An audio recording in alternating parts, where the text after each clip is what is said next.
이 이야기는 불교 가르침을 바탕으로 구성되었습니다.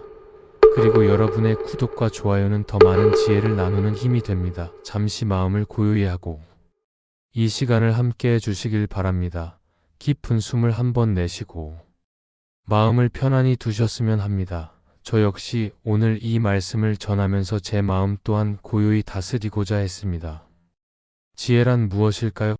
많은 이들이 지혜를 지식과 혼동합니다. 책을 많이 읽고 세상사를 많이 아는 것을 지혜라 여기는 경우가 많습니다. 그러나 불교에서 말하는 지혜는 단순한 지식이 아닙니다. 지혜란 번뇌를 비추는 등불과 같다고 했습니다. 이 말은 단순한 문장이 아니라 우리의 삶을 비추는 깊은 깨달음이었습니다. 지식은 머리에 쌓입니다. 그러나 지혜는 마음을 밝힙니다. 지식은 시험에서 점수를 얻을 수 있게 하지만 지혜는 괴로움을 줄여줍니다. 우리가 인생을 살아가며 힘든 상황을 마주할 때 필요한 것은 많은 정보가 아니라 상황을 바르게 보는 눈이었습니다. 그것이 바로 지혜였습니다. 예를 들어 누군가 내게 상처되는 말을 했을 때 지식은 그 사람이 왜 그런 말을 했는지 논리적으로 분석하게 합니다. 하지만 지혜는 그 말이 내 마음을 흔드는 이유를 바라보게 했습니다. 왜 내가 그 말에 상처를 받았는가? 그 뿌리를 비춰보는 것이 지혜였습니다. 그러니 지혜는 밖에서 오는 것이 아니라 내 마음 안에서 피어나는 빛이었습니다. 부처님께서는 깨달음을 얻으신 뒤에도 늘 강조하셨습니다. 지혜란 멀리 있는 것이 아니라 바로 지금 여기서 삶을 바라보는 눈이라고 하셨습니다. 그러니 지혜는 특별한 사람만 얻는 능력이 아니라 우리 모두가 가질 수 있는 힘이었습니다. 다만 그 힘을 깨닫지 못하고 있을 뿐이었습니다. 지혜를 얻으려면 먼저 멈추어야 했습니다. 늘 바쁘게 달리기만 하면 아무것도 보이지 않습니다. 멈추어서야 비로소 발밑에 길을 볼 수 있습니다. 현대를 사는 우리들은 멈추는 법을 잊고 살아갑니다. 항상 더 많은 것을 배우고 더 많은 것을 가지려 합니다. 그러나 그 속에서 마음은 지쳐갑니다. 그래서 저는 이렇게 권하고 싶습니다. 하루에 단 5분이라도 호흡을 바라보며 멈추어 보시길 바랍니다. 호흡이 들고 나는 것을 따라가다 보면 내 마음이 지금 어디에 있는지 보이기 시작합니다. 그것이 지혜의 시작이었습니다. 많은 분들이 걱정합니다. 나이가 들면 늦은 것이 아닐까. 하지만 지혜에는 늦음이 없었습니다. 지혜는 배움의 양이 아니라 깨어남의 순간에 있었습니다. 지금 이 순간 내 마음을 알아차리는 것. 그것이 곧 지혜의 문을 여는 첫걸음이었습니다. 그러니 지금부터라도 늦지 않았습니다. 중년이든 노년이든 직장이든 가정이든 모든 순간에 지혜가 필요했습니다. 왜냐하면 삶의 번뇌는 나이가 들었다고 사라지지 않기 때문이었습니다. 돈에 대한 걱정도, 관계에 대한 갈등도 나이를 가리지 않고 찾아왔습니다. 그러나 그때마다 지혜의 등불을 켜면 어둠은 물러갔습니다. 여러분께 조심스레 말씀드립니다. 괴로움이 찾아올 때 그것을 없애려 하지 마시길 바랍니다. 괴로움은 사라지지 않습니다. 대신 그 괴로움을 있는 그대로 비추어 보시길 바랍니다. 내가 지금 화가 나 있구나. 아내가 지금 불안하구나. 그저 알아차리는 것. 그것이 지혜였습니다. 알아차림은 번뇌를 없애는 것이 아니라 번뇌에 끌려가지 않게 해줍니다. 그 순간 우리는 자유로워졌습니다. 지혜는 결코 거창한 것이 아니었습니다. 매일의 작은 선택에서 드러났습니다. 누군가와 말다툼할 때 잠시 멈추어 내 호흡을 보는 것. 그것도 지혜였습니다. 돈이 부족하다고 불안할 때 당장 내 손에 있는 것을 감사히 바라보는 것. 그것도 지혜였습니다. 노후가 걱정될 때 아직 오지 않은 일을 붙잡지 않고 오늘 하루를 충실히 사는 것. 그것도 지혜였습니다. 저는 이런 이야기를 드리고 싶습니다. 지혜는 남의 것이 아니라 내 안에 이미 있었습니다. 다만 그것을 꺼내 쓰지 못했을 뿐이었습니다. 마치 방 안에 등불이 있는데 덮개로 가려놓아 어두운 것처럼 우리는 지혜를 가려놓고 살아왔습니다. 그 덮개를 걷어내는 순간 방 안은 환히 밝혀집니다. 우리의 삶도 마찬가지였습니다. 지금 이 순간 알아차리고 고요히 바라보는 마음이 바로 덮개를 거두는 손길이었습니다. 그러니 여러분 오늘 하루를 살면서 단 한 번이라도 마음을 멈추어 보시길 바랍니다. 바쁜 직장 생활 중에도 잠깐 눈을 감고 숨을 들이쉬고 내쉬는 순간 그 안에 지혜가 있었습니다. 가정에서 갈등이 생길 때 잠시 침묵하며 내 마음을 비추는 순간 그 안에 지혜가 있었습니다. 돈에 대한 걱정이 몰려올 때 아직 오지 않은 불안을 내려놓는 순간 그 안에 지혜가 있었습니다. 부처님의 말씀처럼 지혜는 배운 것이 아니라 번뇌를 비추는 등불이었습니다. 그리고 그 등불은 누구나 켤 수 있었습니다. 지금 여러분 마음속에도 이미 그 등불은 있었습니다. 단지 가려져 있을 뿐이었습니다.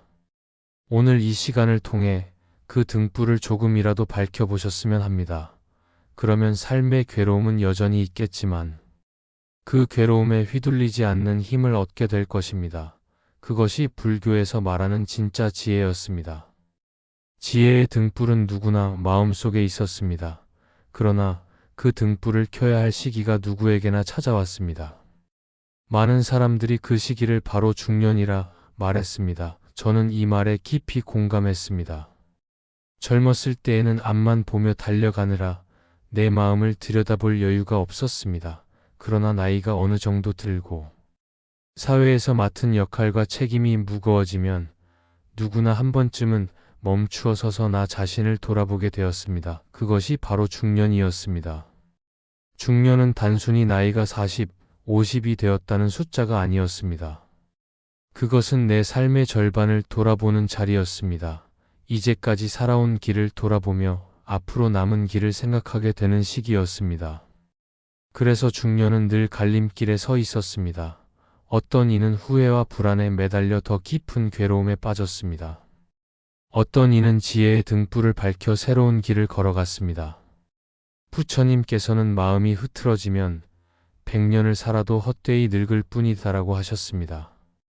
이 말씀은 특히 중년의 우리에게 큰 울림을 주었습니다. 몸은 나이를 먹어가는데 마음이 흐트러져 있다면 100년을 살아도 그 삶은 헛되이 지나간다는 뜻이었습니다. 반대로 마음을 곧게 세우고 지혜로 길을 비춘다면 짧은 삶이라도 깊고 넉넉하게 살 수 있었습니다.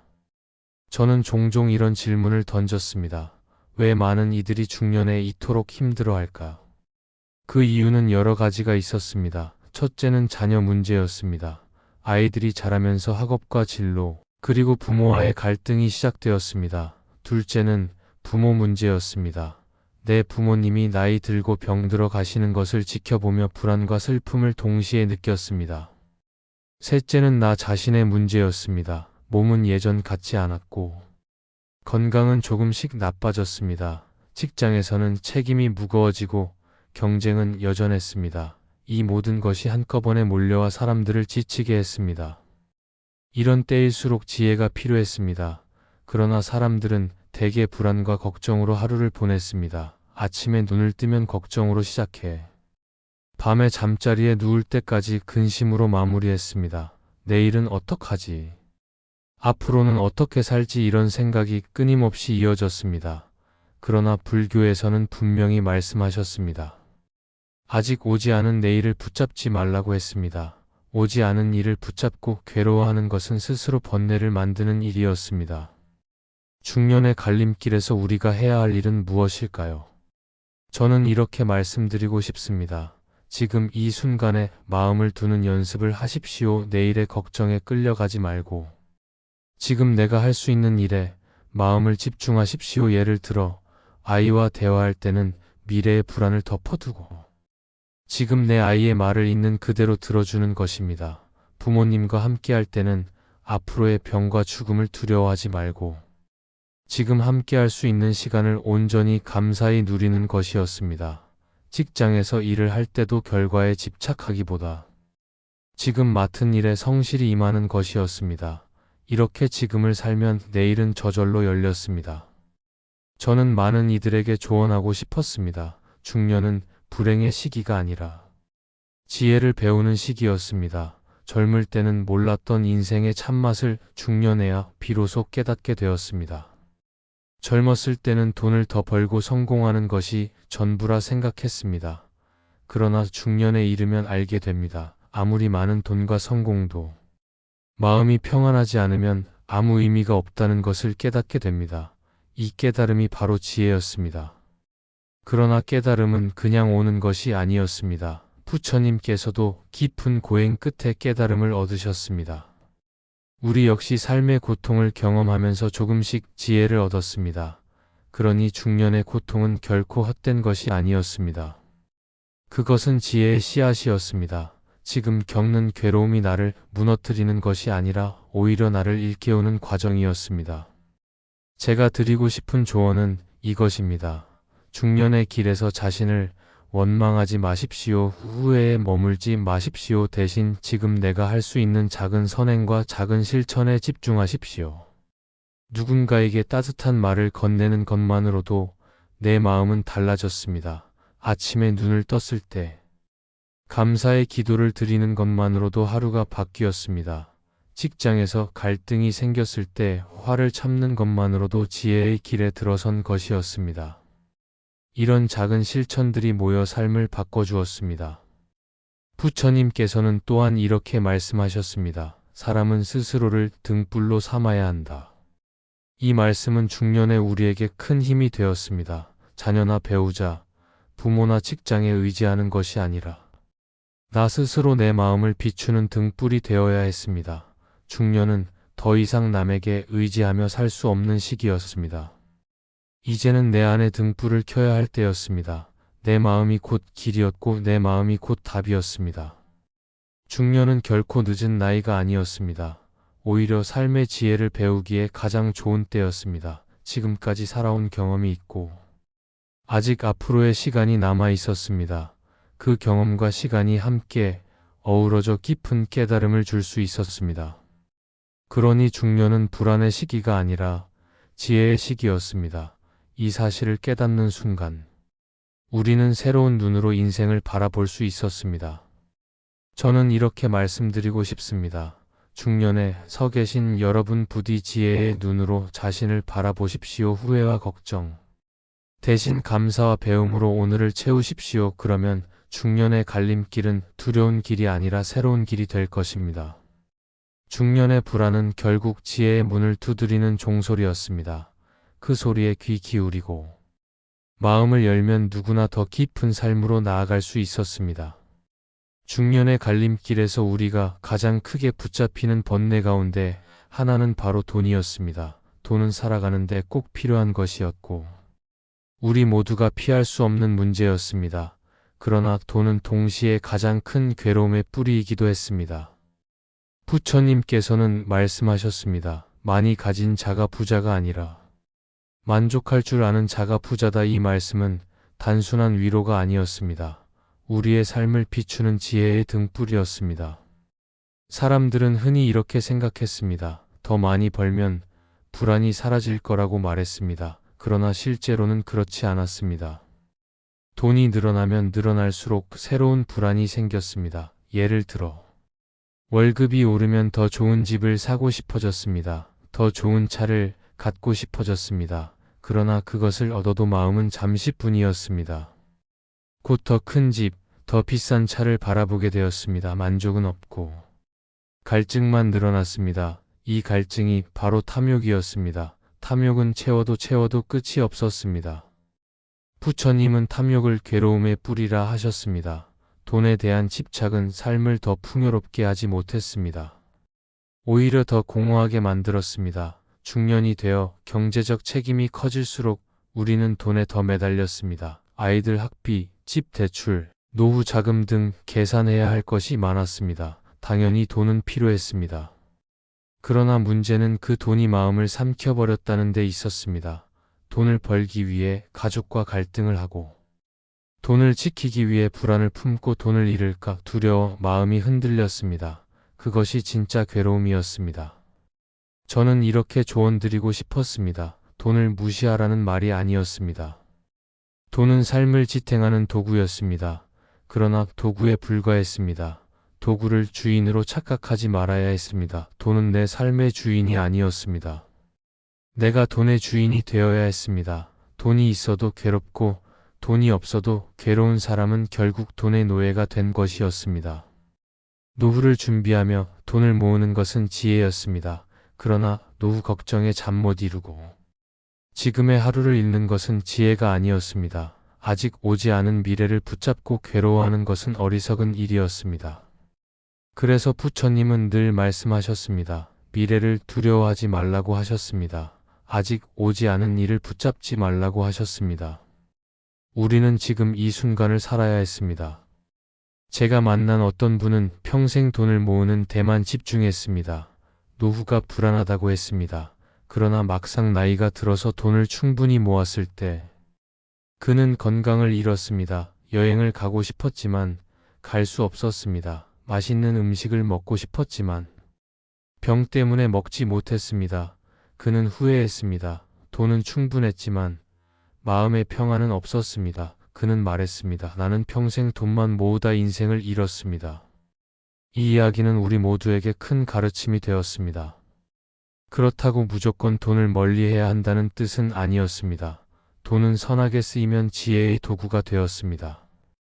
누군가를 돕는 데 쓰일 때 돈은 공덕을 쌓는 길이 되었습니다. 나와 가족의 삶을 안정시키는 데 쓰일 때 돈은 평안을 지켜주는 방패가 되었습니다. 그러나 집착하여 움켜쥐기만 하면 돈은 괴로움의 칼이 되었습니다. 그러므로 중요한 것은 돈의 많고 적음이 아니라 돈을 대하는 우리의 마음가짐이었습니다. 저는 여러분께 권하고 싶었습니다. 돈 때문에 불안할 때마다 스스로에게 물어보십시오. 지금 내게 필요한 것은 무엇인가? 지금 내가 가진 것에 감사할 수 있는가? 이 질문을 통해 마음은 가벼워졌습니다. 예를 들어 매일 먹을 밥이 있고 따뜻한 집이 있다면 그것만으로도 이미 충분한 부자였습니다. 그러나 사람들은 그것을 당연히 여기고 더 큰 것을 바라보았습니다. 그러다 보니 늘 결핍감에 시달렸습니다. 그래서 부처님은 만족을 지혜라고 하셨습니다. 만족할 줄 아는 마음이야말로 가장 큰 부였습니다. 중년 이후 돈에 대한 불안은 노후와 직결되었습니다. 사람들은 말했습니다. 내가 늙어서 병들면 어떡하지? 돈이 없으면 어떻게 살지? 그러나 불안은 문제를 해결하지 않았습니다. 오히려 문제를 더 크게 만들었습니다. 아직 오지 않은 내일을 붙잡아 괴로워하는 것보다 오늘 할 수 있는 작은 준비를 하는 것이 지혜였습니다. 매일 조금씩 저축하는 것. 그것도 지혜였습니다. 불필요한 소비를 줄이고 지금의 생활을 단정히 하는 것. 그것도 지혜였습니다. 그리고 마음을 훈련하여 돈이 많고 적음을 떠나 평안을 잃지 않는 것. 그것이 진짜 지혜였습니다. 저는 부자들에게 자주 이렇게 조언했습니다. 돈이 많아도 괴롭고 돈이 없어도 괴롭다면 그것은 돈 때문이 아니었습니다. 그것은 마음 때문이었습니다. 돈이 내 마음의 주인이 되면 많아도 괴롭고 적어도 괴로웠습니다. 그러나 내가 돈의 주인이 되면 많아도 평안했고 적어도 평안했습니다. 그러니 돈을 잘 쓰는 것도 수행이었습니다. 돈을 공덕으로 쓰고 감사히 쓰는 순간 우리는 이미 부자였습니다. 돈은 반드시 떠나는 것이었습니다. 내가 평생 모은 재산도 죽는 순간에는 가져갈 수 없었습니다. 부처님께서는 몸도 내 것이 아니라고 말씀하셨습니다. 하물며 돈이야 오죽하겠습니까? 그렇다면 우리가 붙잡아야 할 것은 돈이 아니라 지혜였습니다. 지혜만이 괴로움 속에서도 나를 지켜주었습니다. 여러분 오늘 하루 돈에 대한 불안이 마음을 흔들 때 이 말씀을 기억하시길 바랍니다. 많이 가진 자가 부자가 아니라 만족할 줄 아는 자가 부자다. 이 말씀을 마음에 새기면 괴로움 속에서도 마음은 한결 가벼워졌습니다. 지금 가진 것에 감사하는 순간 불안은 물러갔습니다. 그 자리에 평안이 찾아왔습니다. 이것이 불교에서 말하는 돈에 대한 진짜 지혜였습니다. 중년의 갈림길을 지나면서 사람들은 자연스럽게 노후를 걱정하게 되었습니다. 젊을 때는 먼 이야기처럼 느껴졌던 노후가 이제는 눈앞에 다가왔습니다. 머리카락에 서리가 내리고 몸의 기운이 예전 같지 않음을 느낄 때 사람들은 말했습니다. 이제부터 어떻게 살아야 할까? 병들면 어떡하지? 돈이 부족하면 어떡하지? 외롭게 늙어가면 어떡하지? 이런 걱정은 누구나 품고 있었습니다. 저 역시 많은 사람들의 이야기를 들으며 공감했습니다.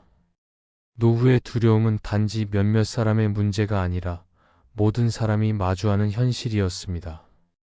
부처님께서는 말씀하셨습니다. 미래를 두려워 말라. 아직 오지 않은 일이다. 이 말씀은 노후를 걱정하는 우리에게 큰 울림을 주었습니다. 아직 오지 않은 일을 붙잡고 두려워하는 것은 어리석은 일이었습니다. 미래는 아직 오지 않았고 지금 내가 서 있는 이 순간만이 확실했습니다. 그러나 사람들은 현재를 놓치고 불안한 미래에 매달렸습니다. 그래서 지금의 기쁨을 잃었습니다. 노후를 걱정하는 가장 큰 이유는 몸과 마음의 약화였습니다. 건강이 무너지면 모든 것이 무너진다고 생각했습니다. 돈이 있어도 건강이 없으면 무슨 소용이 있겠습니까? 그래서 사람들은 건강을 지키기 위해 애쓰고 운동도 하고 약도 챙겼습니다. 그러나 불교적인 시각에서 본다면 건강조차도 무상했습니다. 아무리 잘 지켜도 언젠가는 병들고 언젠가는 죽음에 이르게 되었습니다. 이것은 피할 수 없는 진리였습니다. 그래서 부처님은 무상을 받아들이라고 하셨습니다. 무상을 거부할 때 괴로움이 커졌습니다. 그러나 무상을 받아들이면 오히려 평안이 찾아왔습니다. 노후의 또 다른 걱정은 돈이었습니다. 앞의 장에서 다룬 것처럼 돈은 분명 필요했습니다. 그러나 노후의 돈 걱정은 집착을 낳았습니다. 나는 얼마나 모아야 안전할까? 얼마나 있어야 안심할까? 그러나 아무리 모아도 불안은 사라지지 않았습니다. 왜냐하면 돈으로는 마음의 평안을 살 수 없었기 때문이었습니다. 그래서 부처님은 만족을 지혜라고 하셨습니다. 지금 가진 것에 감사하는 사람은 이미 부자였습니다. 노후에도 마찬가지였습니다. 내가 가진 것을 소중히 여기고 그것으로 만족할 수 있다면 노후의 불안은 훨씬 줄어들었습니다. 노후의 사람들이 가장 크게 두려워하는 것은 외로움이었습니다. 젊었을 때는 가족과 친구들이 곁에 있었지만 나이가 들수록 하나둘 떠나갔습니다. 자녀는 제 삶을 살기 위해 떠나고 배우자마저 곁을 지켜주지 못하는 순간도 있었습니다. 홀로 남게 되었을 때 사람들은 외로움에 괴로워했습니다. 그러나 불교에서는 이렇게 말했습니다. 홀로 있어도 고요하다면 그것이 곧 도의 길이다. 이 말씀은 외로움 속에서도 평안을 찾을 수 있다는 가르침이었습니다. 사람과 함께 있어야만 평안한 것이 아니라 홀로 있어도 고요히 내 마음을 비출 수 있다면 그 역시 행복이었습니다. 저는 노후를 준비하는 분들께 이렇게 말씀드리고 싶었습니다. 외로움을 두려워하지 마십시오. 오히려 홀로 있는 시간을 지혜롭게 사용하십시오. 홀로 있을 때 책을 읽고 명상을 하고 기도를 하며 마음을 닦으십시오. 그러면 외로움은 괴로움이 아니라 수행의 시간이 되었습니다. 홀로 있어도 평온하다면 누구와 함께 있어도 평온했습니다. 노후에 대해 불교적으로 가장 중요한 태도는 지금 이 순간을 충실히 사는 것이었습니다. 아직 오지 않은 미래를 붙잡고 괴로워하지 말고 지금 내가 할 수 있는 일을 하는 것이 지혜였습니다. 매일 규칙적인 생활을 하고 건강을 위해 작은 실천을 하고 마음을 위해 명상을 하는 것. 이것이 진짜 노후 준비였습니다. 큰 돈을 모으는 것도 중요했지만 더 중요한 것은 평안을 기르는 것이었습니다. 평안을 기르는 사람은 돈이 많지 않아도 행복했고 건강이 조금 부족해도 마음이 고요했습니다. 저는 이렇게 조언했습니다. 노후의 준비는 몸과 돈만이 아니라 마음의 준비가 먼저였습니다. 마음이 준비되지 않으면 아무리 많은 재산과 건강도 불안을 막지 못했습니다. 그러나 마음이 준비된 사람은 어떤 상황에서도 평안했습니다. 나이가 들어도 지혜로 살아가는 사람은 두려움보다 감사가 많았습니다. 아침에 눈을 뜨며 오늘 하루를 살아있음을 감사했습니다. 저녁에 눈을 감으며 오늘 하루를 충실히 살았음을 기뻐했습니다. 그 삶에는 불안보다 평안이 많았습니다. 부처님께서는 늘 말씀하셨습니다. 지금 이 순간을 살아라. 미래를 두려워하지 말라. 노후의 불안도 마찬가지였습니다. 노후는 아직 오지 않은 일입니다. 아직 오지 않은 일을 붙잡지 말고 지금 이 순간을 충실히 사는 것. 그것이 진짜 지혜였습니다. 오늘 하루를 충실히 산다면 내일은 저절로 열렸습니다. 이것이 불교가 가르쳐주는 노후의 지혜였습니다. 중년이 되면 직장은 단순히 돈을 버는 곳이 아니었습니다. 이미 삶의 절반 이상을 직장에서 보냈고 남은 인생의 많은 시간 또한 그곳에서 흘러갔습니다. 그래서 직장은 우리 인생을 그대로 비추는 거울과 같았습니다. 직장에서의 갈등은 곧 인생의 갈등이었고 직장에서의 평안은 곧 인생의 평안이었습니다. 그러니 직장에서 지혜를 배우는 것은 우리 삶 전체에 깊은 영향을 주었습니다. 부처님께서는 말씀하셨습니다. 남을 이기려 하지 말고 함께 이익을 나누라. 이 말씀은 직장에서의 지혜를 단적으로 보여주었습니다. 우리는 흔히 경쟁 속에서 살아남으려 했습니다. 나만 잘되기 위해 다른 사람을 밟고 올라서려 했습니다. 그러나 그 길은 결국 괴로움이었습니다. 왜냐하면 누군가를 밟고 올라서도 또 다른 경쟁자가 나타났기 때문이었습니다. 끝없는 경쟁은 마음을 지치게 했습니다. 그래서 부처님은 이익을 나누라고 하셨습니다. 함께 이익을 나누면 모두가 평안했고 나 또한 평안했습니다. 직장에서는 늘 갈등이 있었습니다. 상사와의 갈등, 동료와의 갈등, 후배와의 갈등, 심지어 스스로와의 갈등까지 있었습니다. 그러나 그 갈등을 대하는 태도에 따라 삶이 달라졌습니다. 누군가는 갈등을 문제로만 보았고 누군가는 갈등을 깨달음의 기회로 보았습니다. 불교의 눈으로 보면 갈등은 수행의 장이었습니다. 나를 괴롭히는 상사도 나를 시험하는 도반이었고 나와 맞지 않는 동료도 내 인내심을 닦아주는 스승이었습니다. 이렇게 바라보면 직장은 더 이상 괴로운 곳만은 아니었습니다. 직장은 곧 도량이었습니다. 저는 직장인들에게 이렇게 조언했습니다. 하루의 대부분을 보내는 직장에서 마음을 잃으면 인생 전체가 흔들렸습니다. 그래서 직장에서 먼저 마음을 챙겨야 했습니다. 상사의 말에 상처받을 때 그 말을 바로 되받아치지 말고 내 마음을 먼저 살피는 것이 지혜였습니다. 동료가 나를 배신했을 때 분노로 대응하지 말고 내 마음을 먼저 비추는 것이 지혜였습니다. 이렇게 하면 갈등은 괴로움이 아니라 깨달음으로 이어졌습니다. 또한 직장에서 우리는 성과에 집착했습니다. 실적이 좋으면 행복하고 실적이 나쁘면 불행했습니다. 그러나 불교에서는 집착이 곧 괴로움이라고 했습니다. 성과에 집착하는 순간 우리는 자유를 잃었습니다. 성과는 노력의 결과일 뿐이었습니다. 결과는 내가 닿을 수 없는 인연의 그물 속에서 결정되었습니다. 그러니 성과에 집착하기보다 과정에 성실히 임하는 것이 지혜였습니다. 오늘 맡은 일을 정성껏 하는 것, 그것이 곧 수행이었습니다. 결과는 저절로 열렸습니다. 직장 생활에서 또 하나 중요한 것은 균형이었습니다. 많은 사람들이 일에 매달리느라 가정과 건강을 잃었습니다. 돈은 벌었지만 가족의 웃음을 잃었고 직위는 올랐지만 마음의 평안을 잃었습니다. 그러나 부처님은 말씀하셨습니다. 지나친 것도 부족한 것도 모두 괴로움이다. 이것이 바로 중도의 가르침이었습니다. 일에 지나치게 매달려도 괴롭고 일을 너무 소홀히 해도 괴로웠습니다. 중요한 것은 균형이었습니다. 일과 가정의 균형, 노력과 휴식의 균형, 욕심과 만족의 균형, 이것을 맞추는 것이 지혜였습니다.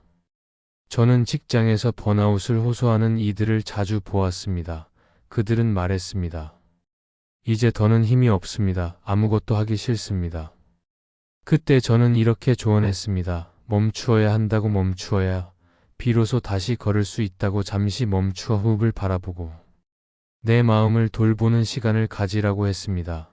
그러면 다시 힘을 얻을 수 있었습니다. 직장에서조차 멈춤은 가능했습니다.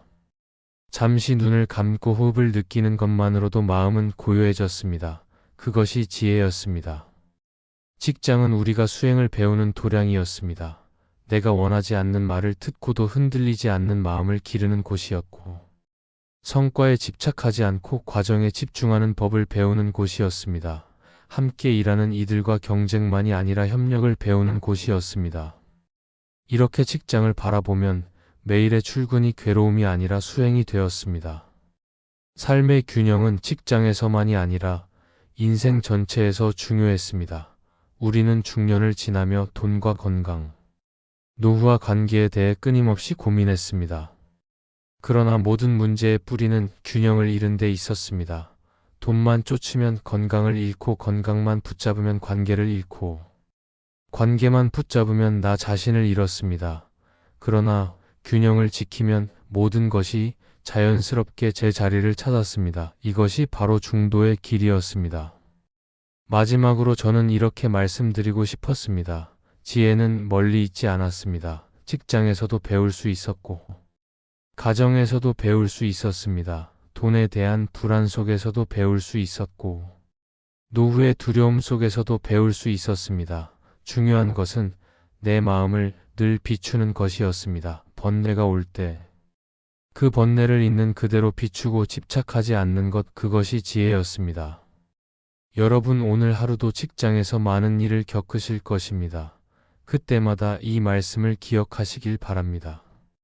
남을 이기려 하지 말고 함께 이익을 나누라. 이 말씀을 가슴에 품으면 경쟁 속에서도 협력을 배울 수 있었고, 갈등 속에서도 배움의 기회를 찾을 수 있었습니다. 그리고 중도의 가르침을 기억하시길 바랍니다. 지나친 것도 부족한 것도 괴로움이었습니다. 균형을 지키면 삶은 고요하고 단단해졌습니다. 저는 지금까지 지혜의 본질과 중년의 갈림길, 돈에 대한 불안과 노후의 두려움, 직장에서의 갈등과 균형을 말씀드렸습니다. 그리고 이제는 그 모든 이야기를 하나로 모아 정리해야 할 때가 되었습니다. 결국 불교가 말하는 지혜는 멀리 있는 것이 아니었습니다. 지혜는 늘 내 곁에 있었고 내 마음을 비추는 등불이었습니다. 사람들은 흔히 말했습니다.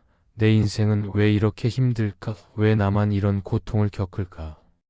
그러나 부처님께서는 말씀하셨습니다. 모든 삶은 괴로움이었습니다. 괴로움이 있는 것이 잘못된 것이 아니었습니다. 오히려 괴로움을 있는 그대로 알아차릴 때 그 안에서 지혜가 피어났습니다. 괴로움은 우리의 스승이었습니다. 고통은 우리를 깨우는 종소리였습니다. 그래서 고통 속에서도 우리는 배울 수 있었습니다. 그것이 불교의 가르침이었습니다. 중년의 갈림길에서 많은 분들이 흔들렸습니다. 후회와 불안에 매달렸습니다. 그러나 후회와 불안도 괴로움이었습니다. 그 괴로움을 있는 그대로 바라보며 받아들일 때 우리는 지혜를 배웠습니다. 돈에 대한 집착도 마찬가지였습니다. 돈은 필요했지만 그것이 전부는 아니었습니다. 돈을 주인으로 삼지 않고 내가 돈의 주인이 되었을 때 비로소 평안이 찾아왔습니다. 노후의 두려움도 마찬가지였습니다. 아직 오지 않은 미래를 붙잡고 괴로워하는 대신 지금 이 순간을 충실히 살아갈 때 노후의 두려움은 줄어들었습니다. 직장에서도 그랬습니다. 갈등과 경쟁은 괴로움이었지만 그 괴로움을 통해 내 마음을 닫고 중도의 길을 배우는 순간 직장은 수행의 도량이 되었습니다. 저는 여러분께 이렇게 권하고 싶었습니다. 인생은 언제나 불완전했습니다. 모든 것이 내 뜻대로 되지는 않았습니다. 그러나 그것이 곧 지혜의 출발점이었습니다. 내 뜻대로 되지 않는 삶을 억지로 바꾸려 하기보다 그 삶을 있는 그대로 받아들이고 그 속에서 최선을 다하는 것이 지혜였습니다.